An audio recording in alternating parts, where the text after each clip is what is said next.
toi que nous adorons, et c'est de toi que nous implorons aide. Guide-nous sur le droit chemin, le chemin de ceux que tu as touchés de ta grâce, et non de ceux qui ont encouru ta colère, et ni des égarés. Ceci était la sourate d'ouverture dans le Coran. Au nom de l'association des étudiants musulmans à LSU et du centre islamique à Bâton Rouge, je vous souhaite la bienvenue à notre conférence de ce soir. Nous considérons en tant qu'étudiants à LSU que la conférence de ce soir, dont le sujet est en réponse à frère Swagat, Mohammed, que la paix soit sur lui, dans la Bible, ce sera le thème de notre conférence de ce soir. Nous sommes heureux de votre présence parmi nous, et avant de commencer l'événement de ce soir, je voudrais vous présenter rapidement notre conférencier. Il est docteur en théologie comparative et directeur du centre de propagation islamique à Durban, en Afrique du Sud, et il mène depuis longtemps une grande activité au sein de la communauté musulmane. Il est également l'auteur de plusieurs ouvrages dont Le Christ dans l'islam, La Bible est-elle la parole de Dieu, Ce que la Bible dit à propos de Mohammed, que la paix soit sur lui, La réponse de l'islam au problème racial et Notre Coran, le miracle ultime. Je vous prie d'accueillir chaleureusement frère Ahmed Didat, notre conférencier de ce soir.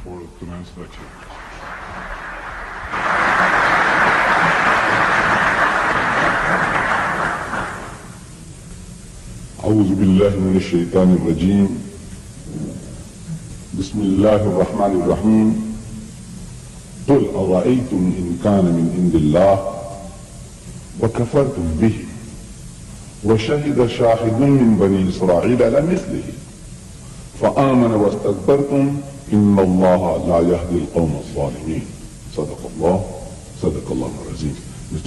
Monsieur le Président, chers frères et sœurs, le sujet de ce soir est, en réponse à frère Swagat,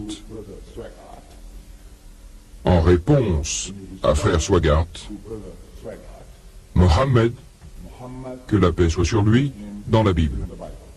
En réponse à frère Swagat, à qui on avait posé la question la nuit dernière, quelqu'un lui avait demandé si Mohammed, que la paix soit sur lui, était mentionné dans la Bible. Écoutez la réponse de frère Swagat. En général, toutes les religions cherchent à retrouver la Bible dans leur doctrine. Et c'est le cas du Coran. Le Coran prétend que la venue de Mohammed est annoncée dans la Bible. Mais Mohammed n'est pas cité dans l'Ancien Testament. Bref, il a dit non, il n'existe aucune mention de Mohammed dans la Bible. Le problème avec la nuit dernière, c'est que les questions étaient posées séparément à chacun de nous. Une à Didat, une à Swagat. Une à Didat, une à Swagat. Il n'y avait donc pas de débat entre Swagat et Didat pendant le temps consacré aux questions. Voyez-vous, je ne pouvais pas dire, excusez-moi, mais il y a quelque chose là, puis engager un débat sur la question. Ce n'était pas l'occasion de le faire. Quoi qu'il en soit, je vais maintenant répondre à cette question à l'affirmation de frère Swagat, selon laquelle Mohammed n'est nullement cité dans la Bible.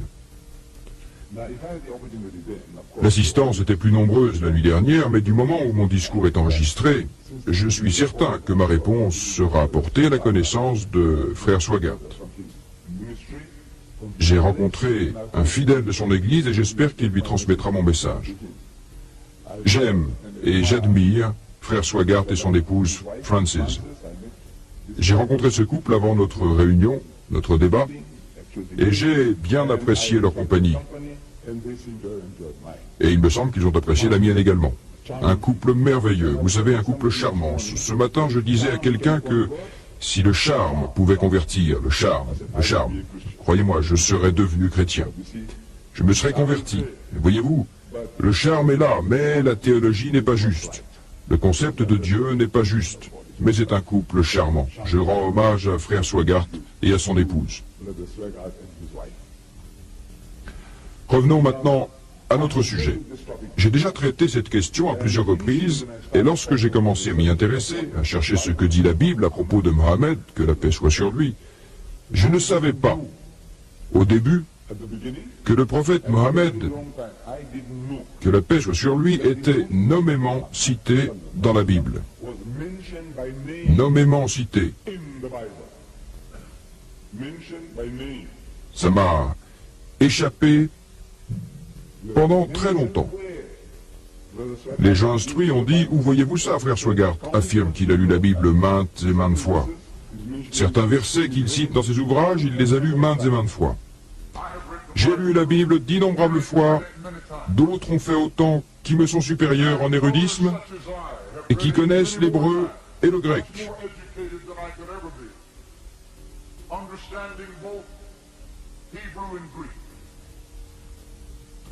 Et malgré ces lectures innombrables, frère Swagart n'a rien vu. Est-ce possible? Je vais vous expliquer comment je vois les choses. D'abord, Mohammed est nommément cité. Dans les manuscrits primitifs, le Vieux Testament, selon les autorités religieuses de l'Église, fut conservé en hébreu et le Nouveau Testament dans des manuscrits grecs, en langue grecque. Dans l'Ancien Testament, Cantique des Cantiques, chapitre 5, verset 16, nous lisons en hébreu. Je suis certain que frère Swagart appréciera, car je l'ai entendu dire qu'il connaissait l'hébreu et qu'il connaissait le grec. En hébreu, nous lisons donc ceci. Cantique des Cantiques, chapitre 5, verset 16, le mot Muhammadin se compose de Mohammed et Im.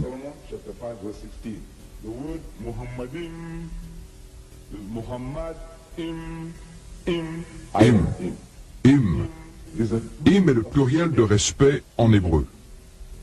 Le premier verset de la Bible dit, livre de la Genèse, chapitre 1, verset 1, « Au commencement, Dieu créa les cieux et la terre. » Le mot Dieu en hébreu, c'est Elohim. En hébreu, El désigne Dieu, Allah désigne Dieu, Elohim est une forme de pluriel qui marque le respect et la révérence. Pluriel de respect. Dans toutes les langues orientales, y compris l'arabe et l'hébreu, il existe deux sortes de pluriels. Dans ma langue maternelle, nous avons le pluriel de respect et le pluriel des nombres. En ourdou, pluriel de respect et plusieurs des nombres. Dans le Coran également, nous trouvons exactement la même chose. Comme dans ce verset, Dieu dit, c'est-à-dire, c'est nous-mêmes qui avons fait descendre la révélation et c'est nous-mêmes qui la préservons. Qui est-ce nous? Demandez à n'importe quel musulman. Qui est-ce nous? Est-ce Dieu, Gabriel et Mohammed, comme le Père, le Fils et le Saint-Esprit? Non, non. C'est quoi ce nous? Que désigne-t-il? Quand on nous dit dans le Coran, dit c'est lui Dieu, seul et unique. Ici, il parle de nous. Aucun chrétien arabe n'a posé la question aux musulmans. Aucun chrétien arabe n'a demandé aux musulmans qui est ce nous. Car il sait que dans sa langue, il existe deux sortes de pluriels. Le pluriel de nombre et le pluriel de respect. Ce nous, c'est comme dans les décrets royaux. Vous avez le pluriel de respect. Nous avons décrété, dit la reine. Nous, qui désigne-t-il ce nous? Non pas elle, son époux et son fils, non, non, non. Il ne s'agit que d'elle seule. Le pluriel de majesté. Ainsi, Elohim est un pluriel de respect. Im, elle, c'est Dieu. Allah, c'est Dieu. Elohim, c'est plus qu'un pluriel de respect. Mais nos frères chrétiens, vous savez, lorsqu'ils veulent expliquer la Trinité, que Dieu Tout-Puissant se manifeste dans trois personnes, trois personnalités, une Trinité, ils disent que ce S désigne le Père, le Fils et le Saint-Esprit parce que c'est au pluriel. Admettons que c'est au pluriel. Mais s'il désigne les dieux, c'est la traduction exacte. Mais il n'existe aucune Bible, aucune des différentes versions de la Bible, pas une seule Bible au monde où il est dit, au commencement, les dieux ont créé les cieux et la terre. Je vous demande pourquoi êtes-vous si malhonnête? Si c'est au pluriel, pourquoi n'employez-vous pas la marque du pluriel? Pourquoi ne dites-vous pas au commencement, les dieux ont créé les cieux et la terre? Pourquoi dites-vous Dieu? Voyez-vous, si c'est au pluriel, dites-le franchement, dites qu'il y a des dieux. Le Père, le Fils et le Saint-Esprit, et qu'ensemble, ils ont créé les cieux et la terre. Non, demandez à n'importe quel juif, c'est son livre saint, demandez-lui ce que signifie ce hymne, il vous dira, écoutez, c'est, dans ma langue, c'est le pluriel de respect, Dieu est unique, mais par respect, nous parlons de cette manière. Muhammad, pluriel de respect. Le mot est là, en hébreu. Dans l'original de ce qu'ils appellent original, il est là. Mais ils l'ont traduit en anglais, le tout beau. Mon bien-aimé est tout beau, dit Salomon. Quand vous lisez le tout beau, il ne vous vient pas à l'esprit de l'associer avec le mot Mohammed. Vous le lisez des milliers de fois, le tout beau, le tout beau. Ou disons-le dans une autre langue, le loué, le loué. Mohammed veut dire le loué. Quand vous dites le loué, vous ne pensez jamais qu'on parle de Mohammed. Quoique Mohammed veuille dire le loué. Vous n'avez pas le droit de traduire les noms propres, quels qu'ils soient. Votre nom ne doit pas être changé. Monsieur Noir est Monsieur Noir, même s'il est blanc. Qu'il soit européen ou caucasien, vous n'avez pas le droit de dire Monsieur Aswad. Vous ne pouvez pas l'appeler Monsieur Aswad. Il est Monsieur Noir. En ourdou, je dis Monsieur Noir. Je ne peux pas dire Monsieur Kala. Je n'ai pas le droit de traduire les noms propres. Vous savez, à une certaine époque, le président de l'Afrique du Sud était Mynheer Swart. En afrikaans, Mynheer veut dire monsieur, et Swart, noir. Mynheer Swart signifie donc monsieur noir. Mais je dois conserver le mot Swart pour que vous sachiez qu'il est Afrikaner. Si je traduis par monsieur noir, vous pourrez penser qu'il est français. Si je le traduis par Kala, vous croirez que c'est un Pakistanais. Voyez-vous, si je le traduis en zoulou, Memza Miyama, ce qui veut dire noir, vous allez penser qu'il est zoulou. Le président d'Afrique du Sud. Vous n'avez pas le droit de traduire les noms propres. Mais ils l'ont fait. Mohammadin, ils l'ont traduit par le tout beau. Mais le mot Mohammed est là, en hébreu, dans les textes originaux. Ainsi, merci.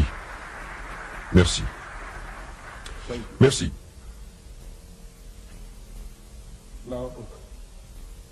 Si l'on analyse, pour vous montrer par d'autres preuves que la maladie était très répandue parmi les traducteurs de la Bible, en particulier dans le dogme chrétien, voyez-vous, ils ont traduit des noms tels que Messiah, Messiah. Jésus était le Messa, un mot hébreu. En arabe, Messie, traduit par Christ. Comment cela se fait-il? Comment se fait-il qu'on l'appelle Christ? Voyez-vous, le mot hébreu, Messa ou Massi, veut dire oindre, frotter. Vous savez, quand nous, les musulmans, allons à la prière, nous faisons al-wudu, l'ablution. À part se laver les mains, se brosser les dents, se laver le visage, se laver les pieds, les bras, jusqu'au coude, le musulman trempe les mains et se les frotte, comme ça. Tout musulman le fait, en particulier pour la prière 5 fois par jour. Chaque fois qu'il fait al-wudu, il se trempe les mains après avoir tout lavé et se les frotte. Comme ceci, comme cela et comme ça. Comment dites-vous? Massa. Vous voyez, nous disons Massa. Massa vient du mot hébreu Massa, Massa, massaha, en arabe et en hébreu, veut dire frotter, masser, oindre. Et celui qui subit ce rituel, on l'appelle massa, massi, c'est-à-dire celui à qui on fait cela. Les prêtres et les rois étaient oints ou frottés, avec de l'huile sacrée ou de l'eau sacrée. Et on disait alors, vous êtes désormais notre prêtre ou notre imam, ou bien vous êtes désormais notre gouverneur. Vous saisissez, c'est comme la cérémonie du couronnement, vous avez la cérémonie de la toge, et maintenant vous avez le rituel de l'onction. C'est ça que ça veut dire. Sacré par l'onction. Mais ça y est en grec. Traduit en grec, c'est Christos. Christos veut dire sacré par l'onction. Puis, on a supprimé le os. Christos est un peu trop long. Il ne reste plus que Christ. Christ veut dire sacré par l'onction. Celui qui a subi le rituel de l'onction. Les prêtres et les rois étaient sacrés par l'onction. C'est de là que vient le titre de Jésus, que la bénédiction et la paix soient sur lui. Son nom, je le répète, n'était pas Jésus. Son nom était Yeshua, Iso, Isa. Voilà son vrai nom. Lorsqu'il naquit, sa mère ne lui a pas donné le nom de Jésus, parce que le mot Jésus n'existait pas en hébreu.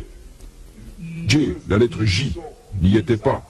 Il est Isus, Iso, Isa, Ishua. Traditionnellement Ishua. Mais les Occidentaux avaient la mauvaise habitude, la manie d'ajouter GS là où il n'y avait pas GS. Ils étaient atteints de ce qu'on appelle la maladie du J. Ainsi, ils disaient Joseph au lieu de Youssef, Jacob au lieu de Yacoub. Johanna, ils l'appelaient Jean. Là où il n'y a pas un J, ils en ajoutent un.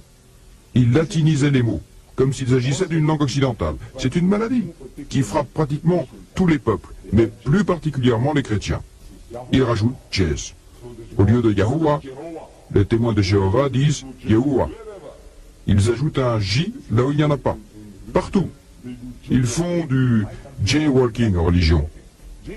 Dans mon pays, on vous fait payer une amende pour jaywalking. Jaywalking, signifie traverser la rue en dehors des passages pour piétons. Chez nous, il y a des passages pour piétons sur les grandes routes, et si vous traversez partout ailleurs, la police vous arrête et vous fait payer une amende pour jaywalking. Les chrétiens ont commis un jaywalking à propos des noms propres. Partout et sans exception.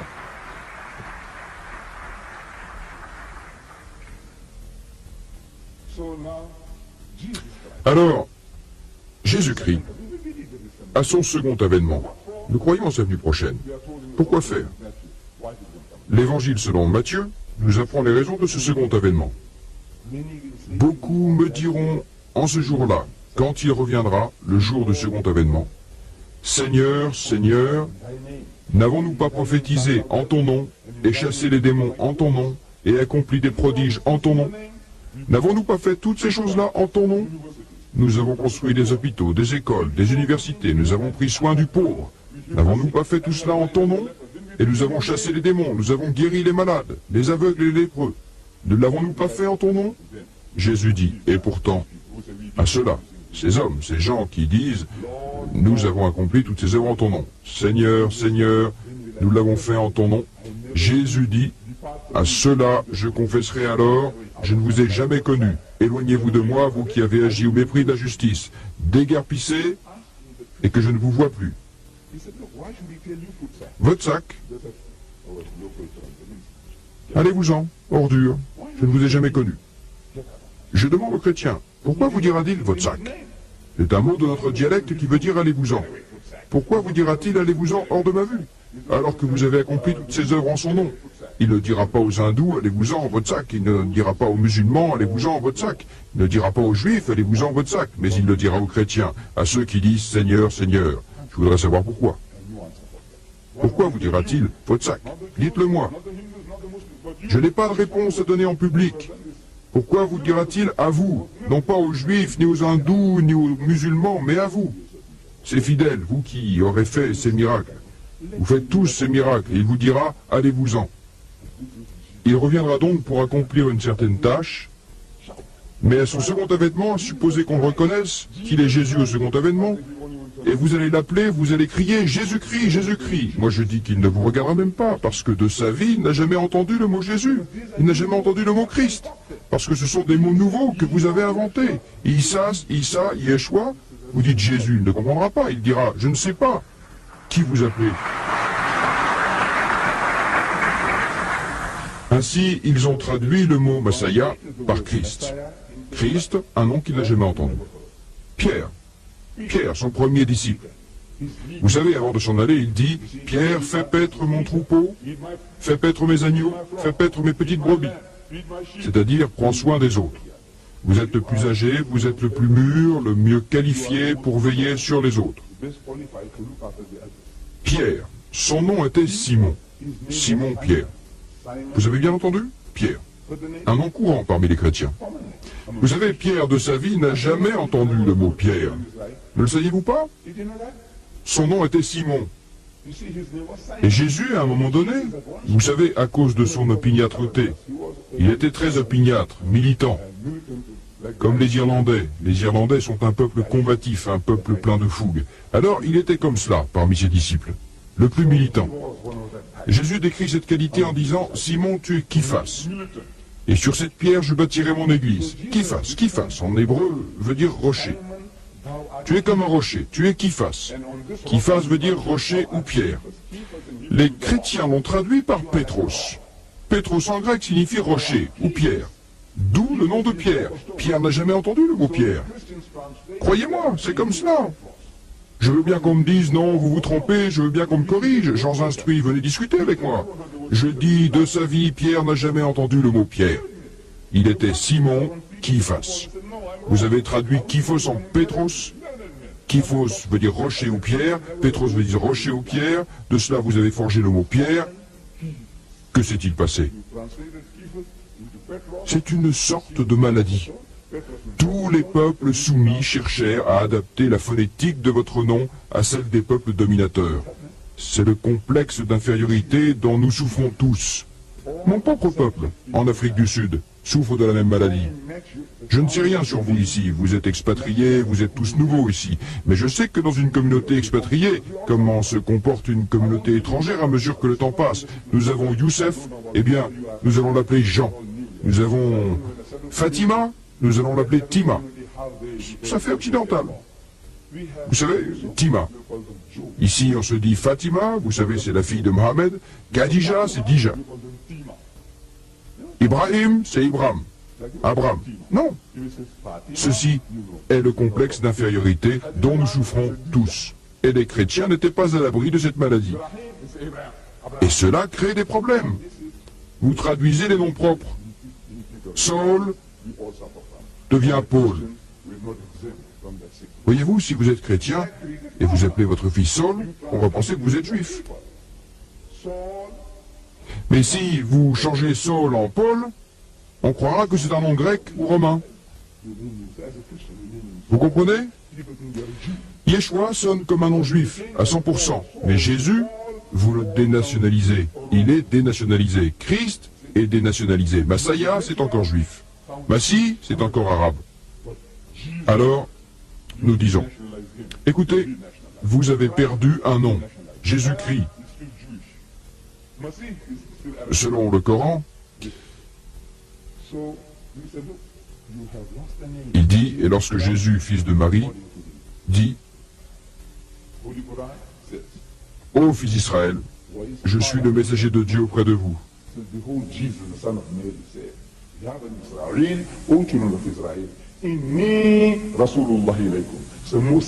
vais confirmer ce qui m'a précédé comme Torah.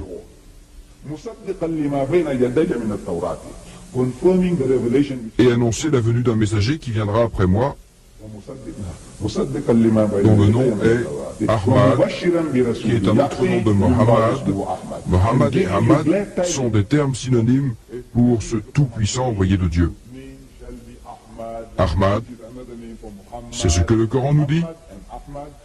Mais les chrétiens disent, écoutez, ce n'est pas dans mon livre. Il n'y a rien de cela dans mon livre. Il n'y a ni Haman ni Mohammed. Alors, vous n'avez d'autre choix que d'analyser ce qu'il y a dedans. Vous savez, dans l'évangile selon Saint Jean, chapitre 16, il y a un verset où Jésus dit, « Pourtant, je vous dis la vérité. » Jésus dit, il est de votre intérêt que je m'en aille. Car si je ne m'en vais pas, le réconforteur ne viendra pas vers vous, mais si je m'en vais, je l'enverrai.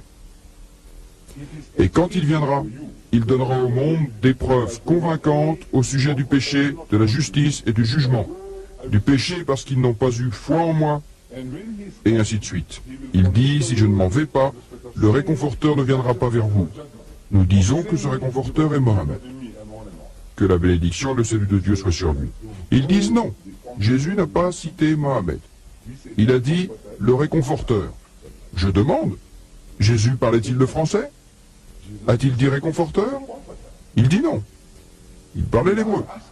C'est sa langue maternelle. Dans les autres langues, dans la langue arabe, le plus proche de l'hébreu, le même verset dit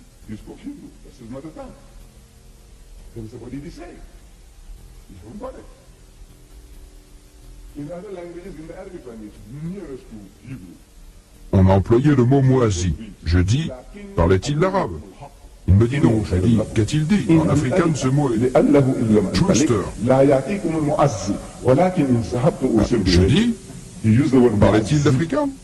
Il dit non. Qu'a-t-il dit? En zoulou, c'est un umto azizi. Je dis, parlait-il le zoulou, votre Jésus? Il dit non. Je dis, qu'a-t-il dit? Dans 2000 langues différentes, vous pouvez acheter la Bible aujourd'hui. 2000. Et dans 2000 langues différentes, il y a 2000 mots différents. Qu'a-t-il dit? A-t-il dit moisi? A-t-il dit réconforteur? A-t-il dit truster? A-t-il dit umto azizi? Qu'a-t-il dit? Selon le Coran, il dit Ahmad, qui est un autre nom pour Mohammed. Mais du moment où on perd le terme, on perd également le nom.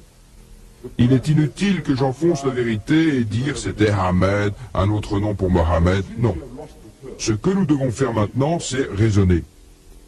Nous devons tirer des déductions. Raisonner avec eux, nos frères et sœurs chrétiens. Raisonner avec eux.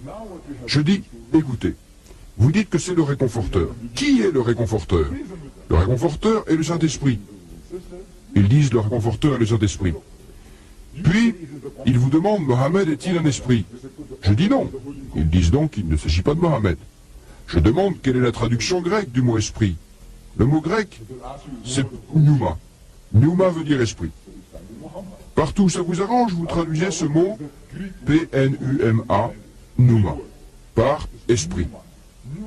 Et quand ça vous convient, vous le traduisez par fantôme. Quand vous parlez d'esprit, ce mot s'adapte à Mohammed. Mais lorsque vous dites fantôme, comme revenant, il est difficile de dire que Mohammed est un revenant. Mohammed n'était pas un revenant. Mohammed est la plus forte personnalité dans l'histoire. Voilà où réside la difficulté. Je vais vous expliquer ce qu'ils ont fait à ce mot. Mais ils disent saint fantôme. Mohammed n'est pas le saint fantôme. Ce terme fantôme n'existe même pas en grec. Et Jésus a posé la condition que, si je ne m'en vais pas, il ne viendra pas. Mais si je m'en vais, je vous l'enverrai. Alors si c'est le Saint-Esprit, nous disons, écoutez, le Saint-Esprit existait longtemps avant l'avènement de Jésus. Selon votre Bible, au premier chapitre de l'Évangile selon Luc, Élisabeth fut remplie du Saint-Esprit. Que signifie cela? Je ne sais pas. Mais j'ai eu affaire à lui avant la naissance de Jésus. Le Saint-Esprit était là. On nous dit également que le Saint-Esprit est apparu à Zacharie. Que signifie cela? Je ne sais pas. On lit aussi que Jean le Baptiste, Yahya, que la paix soit sur lui. Il l'appelle Jean, Yahya. Nous disons Yahya. Yahya, que la paix soit sur lui. Il a également reçu la visite du Saint-Esprit, alors qu'il était dans le ventre de sa mère, avant la naissance de Jésus. Le Saint-Esprit était avec lui dans le ventre de sa mère, à l'intérieur. Que faisait-il là? Je ne sais pas. Mais il était là, c'est la Bible qui le dit. Une fois qu'il était en train de prêcher et guérir les malades, Jésus dit, « Je fais ces choses par l'Esprit de Dieu. Je chasse les démons par le doigt de Dieu. » L'Esprit de Dieu est le Saint-Esprit. Le Saint-Esprit l'a-t-il assisté dans son œuvre? Jésus dit oui. L'a-t-il aidé pour accomplir des miracles? Il dit oui. Le Saint-Esprit a-t-il aidé ses disciples? Il dit oui. Lorsqu'ils sont partis dans le monde pour prêcher et guérir les malades, avec quelle aide prêchait-il et guérissait-il? Sinon avec celle du Saint-Esprit. Ainsi, le Saint-Esprit était avec Élisabeth, avec Zacharie, avec Jean le Baptiste dans le ventre de sa mère, avec Jésus, avec ses disciples. Il est donc absurde de dire, si je ne m'en vais pas, il ne viendra pas, condition, mais si je m'en vais, je l'enverrai. S'agit-il d'autre chose que du Saint-Esprit? C'est simple, élémentaire. Maintenant, pourquoi peut-on dire que l'envoyé annoncé est Mohammed? Dans ce même chapitre, où Jésus dit, il dit, j'ai encore beaucoup de choses à vous dire, mais vous ne pouvez pas les porter maintenant. Vous ne possédez pas cette capacité. Mais quand arrivera celui-là, l'esprit de vérité, il vous...